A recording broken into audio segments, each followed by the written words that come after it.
Today we will do the topic C constants, means constants in language C. C constants are like a variable की तरह होते हैं, except their value never changes during execution once defined. एक बार हम constants की value 10, 20, 30 जो भी है दे देते हैं तो वो उसको चेंज नहीं कर सकते प्रोग्रामिंग के बीच में. इसके बाद ये line, this tutorial describe C constant, ये आपको लिखने की ज़रूरत नहीं है. C constant is the most fundamental and essential part of the C programming language. ये भी आप छोड़ सकते हैं. ये लिखेंगे हम, constants in C are the fixed values used in a program. ठीक है, constants in C are the fixed values, वो फिक्स्ड वैल्यूज़ होती हैं, मतलब उनको हम चेंज नहीं कर सकते. And the value remains the same, वही कि वो चेंज नहीं होती, सेम रहती है, एक जैसी रहती है during the entire program execution. Constants are also called literals, constants को हम लिटरल्स भी कहते हैं. The other name is literals. Constant can be any of the data types, किसी भी डाटा टाइप का हो सकता है, कैर, न्यूमेरिक, फ्लोट, डबल.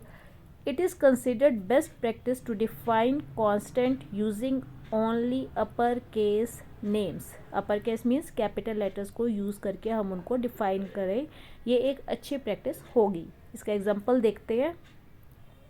देखो, कांस्टेंट टाइप, कांस्टेंट नेम, ये सिंटेक्स है, सिंटेक्स लिखना बहुत ज़रूरी है.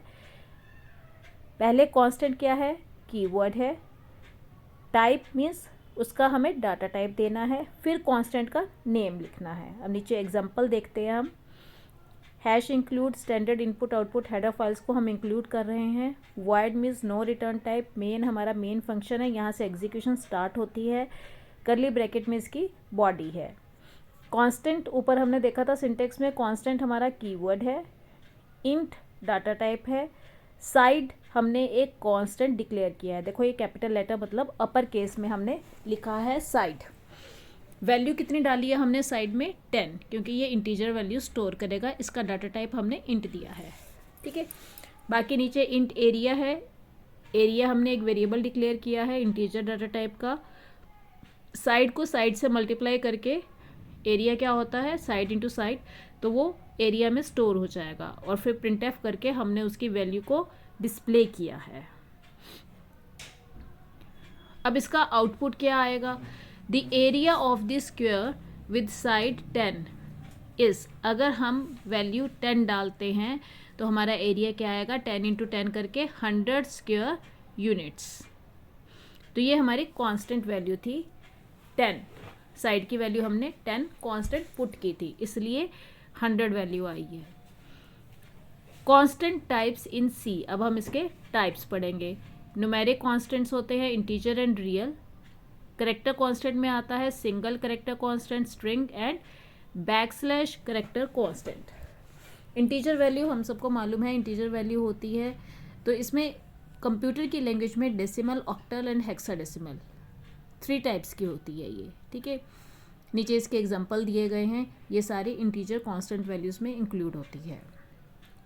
नेक्स्ट है रियल. रियल मीन्स आप पॉइंट्स लगा सकते हैं, जिसको हम फ्लोट भी कहते हैं.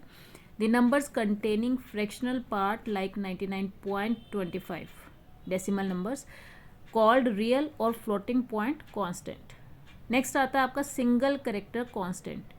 It simply contains a single character enclosed within and a pair of enclosed within single quotes है ये. ठीक है, it is to be noted that the character 8 single quote is not the same as 8 character constant have specific integer values. तो इसमें single character constant की क्या है एक खासियत कि ये सिंगल कोट्स में होता है. देखो नीचे एग्जांपल में सेमीकोलन लिया हुआ है. अब अगर ये सिंगल कोट्स में है तो इसको एक करेक्टर ही कंसीडर किया जाएगा. नेक्स्ट है स्ट्रिंग कांस्टेंट. स्ट्रिंग कांस्टेंट और सिंगल में क्या डिफरेंस था कि सिंगल कोट्स हम डालते हैं और इसमें हम स्ट्रिंग कांस्टेंट में हम डबल कोट्स डालते हैं. These are a sequence of characters enclosed in double quotes and they may include letters, digits, special characters and black spaces. Blank space भी अगर आप डबल कोट्स में लिखते हो तो उसको स्ट्रिंग ही कंसीडर किया जाएगा। जैसे इसने जी को रिप्रेजेंट किया है, एक बार सिंगल कोट्स में, एक बार डबल कोट्स में। डबल कोट्स में आप लोगे तो वो स्ट्रिंग रिप्रेजेंट होगा, सिंगल कोट में अगर आप लोगे तो वो सिंगल कैरेक्टर कांस्टेंट माना जाएगा। नेक्स्ट है बैक स्लैश कैरेक्टर कांस्टेंट। जैसे हमने पहले इसको कहते हैं एस्केप सीक्वेंस, टैब यूज़ किया है। न्यू लाइन कैरेक्टर हम यूज़ करते हैं नेक्स्ट लाइन में जाने के लिए। C supports some character constant having a backslash in front of it. The list of backslash characters have a special meaning known to the compiler. तो जिसके आगे बैकस्लैश होता है उसका अलग से एक मीनिंग डिफाइन किया गया है कंपाइलर में। जैसे स्लैश बैकस्लैश टी डालते हैं तो क्या मतलब है, टैब, मतलब 5-6 स्पेसेस आपकी आ जाएंगी। बैकस्लैश एन डालते हैं तो न्यू लाइन, मतलब नेक्स्ट लाइन में आपका कैरेक्टर चला जाएगा। इसी तरह से ये पूरी लिस्ट है। अगर स्लैश ए डालते हैं तो बीप साउंड आएगी, बैक स्लैश बी डालते हैं तो बैक स्पेस हो जाएगा। न्यू लाइन करेक्टर हम बहुत यूज़ करते हैं, टैब हम यूज़ करते हैं, नल करेक्टर हम यूज़ करते हैं, सिंगल कोट्स डबल कोट्स हम इसमें सब यूज़ करेंगे आगे प्रोग्रामिंग में। तो ये आपको लर्न करना है और एज इट इज़ टेबल बना के लिखना है पेपर में। नेक्स्ट आपका है लिस्ट ऑफ कॉन्स्टेंट्स इन सी। अभी तक जितने भी हम कॉन्स्टेंट्स पढ़े हैं उनकी आप इस तरह से एक टेबल बना के लिस्ट दे सकते हैं एक पेज पे। डेसिमल, रियल, फ्लोट, डॉट वाले दो तरह के हैं। ये ऑक्टल जो 8 होते हैं, हेक्साडेसिमल, और करेक्टर्स और स्ट्रिंग। करेक्टर्स वो है जो सिंगल कोट्स में है, स्ट्रिंग क्या है जो डबल कोट्स में होते हैं। देखो इसमें सी लिखा हुआ डबल कोट्स में, तो जबकि एक सिंगल करेक्टर है पर डबल कोट्स में है तो हम इसको स्ट्रिंग ही कंसीडर करेंगे। नेक्स्ट है difference between variable and constant. A variable that can not be altered throughout the program. Constant क्या है, जो कि चेंज नहीं होता, और वेरिएबल्स क्या होते हैं, जो कि चेंज हो सकते हैं। It is similar to a variable but it can not be modified by the program once defined. एक बार हम इसको डिफाइन कर देते हैं कांस्टेंट को तो उसकी वैल्यू चेंज नहीं होती। Can not be changed, value is fixed. वही बात आपको 4 पॉइंट्स में एक्सप्लेन की गई है जो अभी तक आपने पढ़ी थी।